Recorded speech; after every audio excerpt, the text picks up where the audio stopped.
गोदान भिडिअ लानानै नोंथांमोननि गेजेराव आरो आब' पानसि नोंथांमोनखौ बयखौबो आंनि चेनेलाव बरायहरबाय।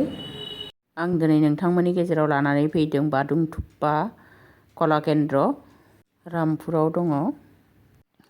बियो जाहैदों गवालपारा डिस्ट्रिक्टनि आगियानिफ्राय एसे थांनांगौ। बे केन्द्रआ जाहैदों समायना मिथिंगाजों बेंफबजानाय, जोबोद समायना। सारिगिदिं गासिबो साल बिफांजोब। नोंथांमोनहा बयबो मिन्थिखागौ जानो हागौ आन्डार दा साल ट्री थियेटार फेस्टिभेलखौ। ड्रामानि स्टेजखौ बे साल बिफांनि सिङावनो बानायनाय जादों आरो जिरायनो थाखाय औवानि बेन्च बानायनानै होदों। बेवहाय थियेटार फेस्टिभेल जायो डिसेम्बर मासाव, प्रत्येक डिसेम्बरावनो जायो। एबारबो जादों 2022आव। बे थियेटार फेस्टिभेलाव बेहाय गुबुन गुबुन जिल्लानिफ्राय, गुबुन गुबुन रायजोनिफ्राय आरो गुबुन गुबुन हादरनिफ्रायबो फैयो ड्रामा देखायनो थाखाय। ड्रामायाव लाइट बेबहार खालामनाय जाया आरो माइकबो बेबहार खालामनाय जाया। बयबो गाबागाव कालचारखौ सुन्दर भाबै देखायफैयो। बिसोरो समायखौ ओरैबादि मेनटेन खालामो, ड्रामाफ्रा जाय समाव जागोन बे समखौनो होसोयो। 1 मिनिटबो उन सिगां खालामा। जि टाइम होदों बे टाइमनिफ्रायनो जागायजेनो।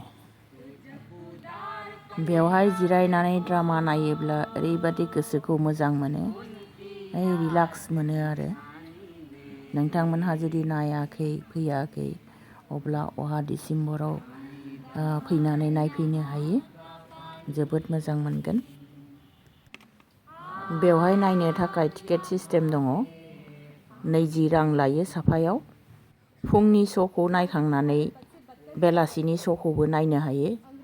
सानसुआव बेहाय जानो थाखाय एरेन्ज खालामनानै होदों। कुपन लानानै जानो हायो। सासेयाव 50 रां। बेफोरखौ फैनानै नायोब्ला बहुद गियान मोनो, बहुद सोलोंनो गोनां जिनिस सोलोंनो हायो। बादुंदुप्पाया जाहैदों मोनसे औवाजों बानायनाय मिउजिकेल इन्सट्रुमेन्ट। बिथाङा डक्टर शुक्राचार्य राभा। बिथाङानो बादुंदुप्पा कलाकेन्द्रनि गायसनगिरि। बिथाङा दा रुंसारि जानानै थांबाय।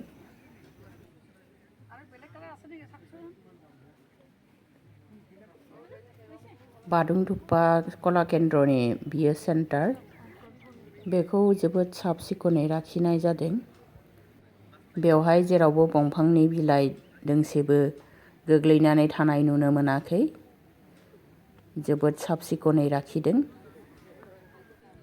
बेबादि आबहावायाव फैयोब्ला गोसोखौनो जोबोद मोजां मोनखायो। नोंथांमोनजों शेयार खालामनाय जाबाय। सेन्टाराव जोङो ओंखाम जायै लोङै ओंखारबाय बेलासिनि श' नायनो थाखाय।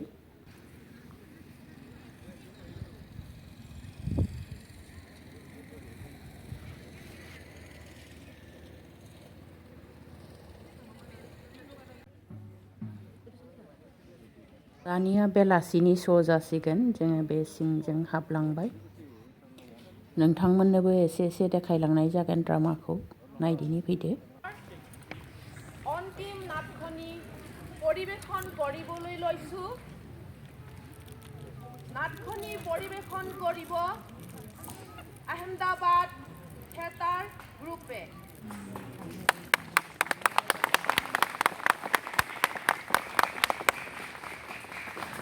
নাটখনিৰ নাম পাঞ্চনা ফেচ। পৰিচালনা কৰিছে পৰেশ ব্যাস, পৰিচালক ৰাজু ভাৰত।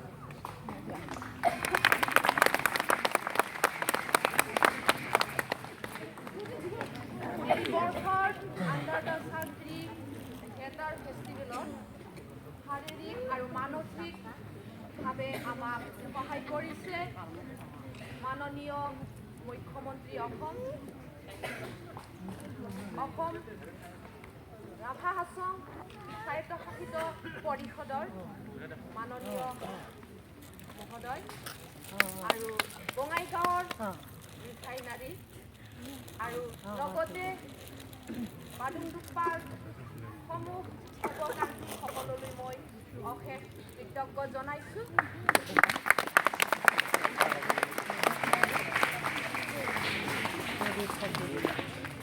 আপোনালোকলৈ সৰু এটা অনুৰোধ জনাওঁ, নিজৰ নিজৰ মোবাইল ফোনটো ছুইচ অফ ৰাখিব।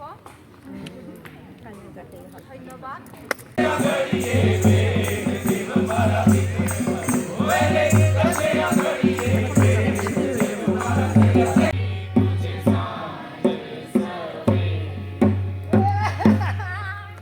अरे रंगली, देख मैं आ गया। हाँ।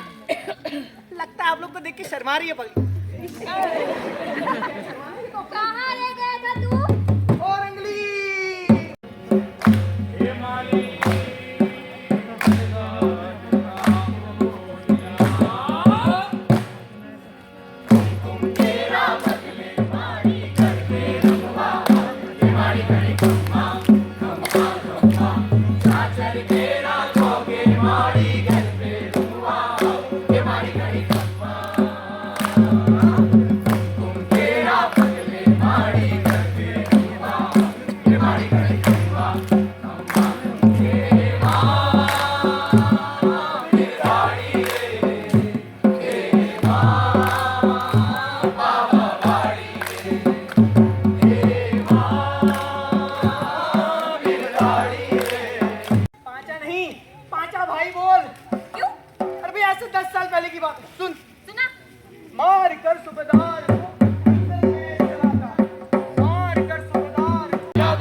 छोटी छावनियां जीतना ना अलग बात है, और लोहड़ी को किला जीतना अलग। अरे भाई मेरे 5 अभी के लिए कोई भी बात बड़ी नहीं है। रानी का किला तो वो यूं जीत, हाँ यूं जीत लेंगे। अच्छा, मैं नहीं मानती। नहीं मानती? बिल्कुल भी नहीं मानती? बिल्कुल नहीं। तो लगा ले शर्त। देख अगर 5 भाई ने किला जीत लिया है ना, तो बर्तन तू धोई, अगर नहीं जीता तो बर्तन मैं नहीं दूंगा। मेरी बिल्ली मुझे को मिलाओ, बर्तन तो तुझे ही धोने पड़ेंगे। चल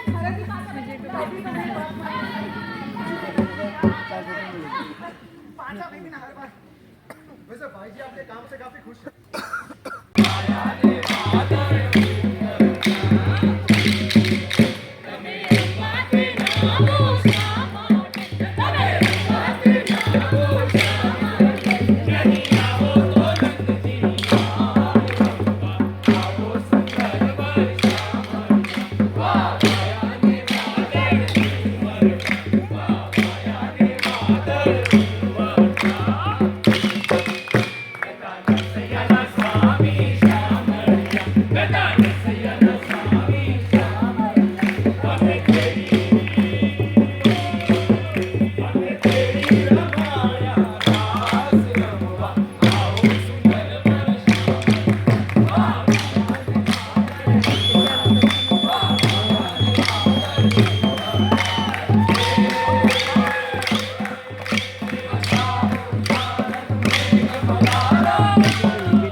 এইটো দিব এইটোৱে বান্দুংডুপ্পা সেইটোৰ নামে বান্দুংডুপ্পা বাইদেউ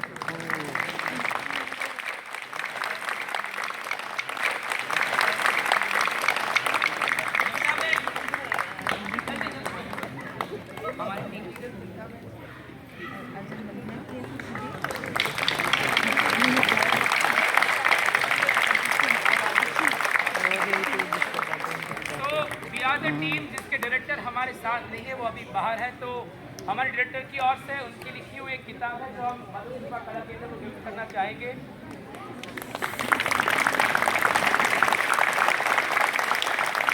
इसी के साथ हम आभार व्यक्त करना चाहेंगे बादुंगदुप्पा कला केंद्र का, हमारे डायरेक्टर श्री राजू बारोट सर का, कीर्तन घारे खान, कमलेश भाई, नीतीश भाई, अर्पिता दा, थैंक यू टू एवरीवन और थैंक यू टू टीम जिसका ढोल परफॉर्म किया है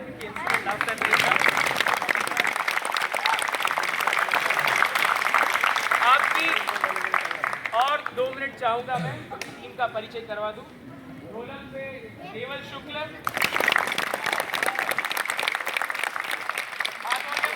शुभम चौहान जिन्होंने बहुत सारे मल्टी कैरेक्टर किए, वो शायद राठी रावत, प्रतीक मकवाना, विशाल चौहान,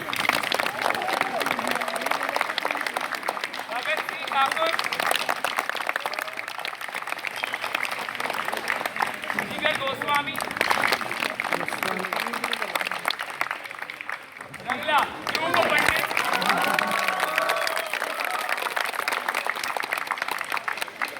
भाई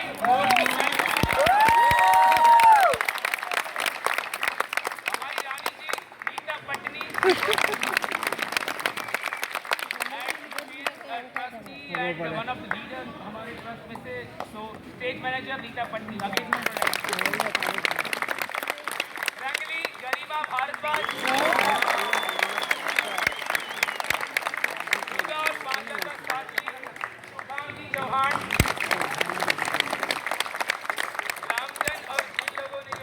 यहाँ से वहाँ करने की जो पूरी नेहा,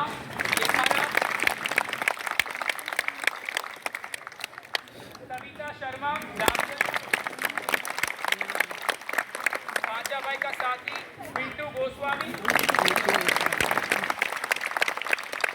और काजल गिरी, आदित्य सोनी भाई जी के किरदार में और असिस्टेंट डायरेक्टर के तौर पर मैं Harshdeep Jadeja. Thank you for being such a lovely audience, thank you once again, thank you.